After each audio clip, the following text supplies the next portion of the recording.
Okay, ito na. Bubuuin na natin yung Rubik's Cube. So, ang first layer, sa Rubik's Cube may mga layer to. First, second, third layer. Yung first layer sa taas. Yung second layer dito sa gitna. Tapos yung third layer sa baba. Yung last part.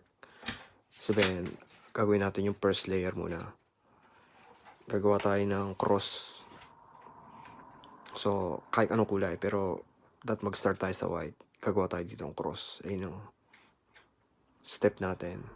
So, ito. Pag nandito, pag may gintong pattern kayo nakita, puti, blue, ikot nyo. Yan. Pares na. Tapos hahanapin nyo yung blue katapat. Yan. Ayun yung tatandaan. Next naman.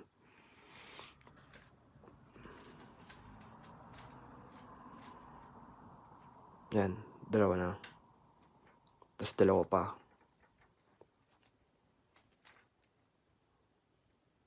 Isa pa.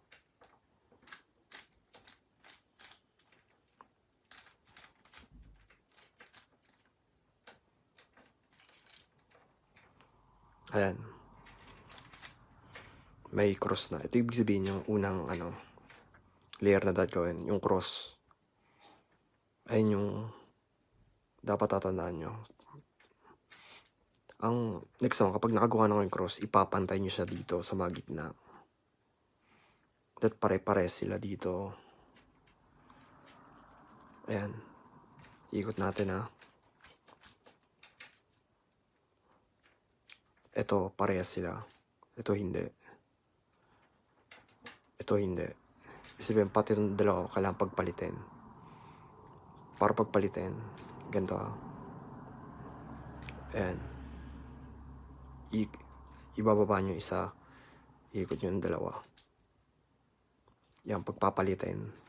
Tapos babalik. Ayun. Yan, pare-pares na sila.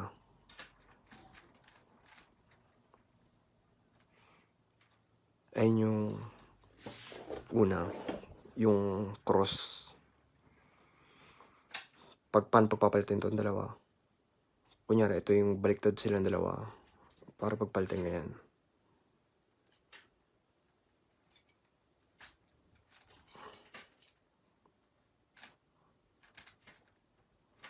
Ayun na. Mali, diba? Mali. Pagpapalitin natin itong dalawa.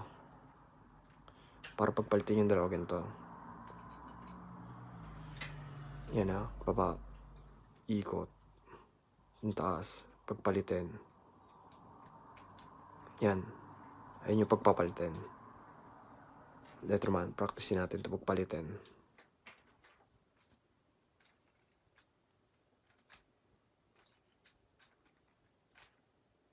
Yan na, baliktad.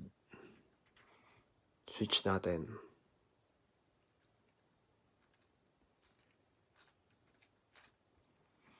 Yan, ayun yung cross. Dapat ang cross, pare-para sila dito. Yan, parehas.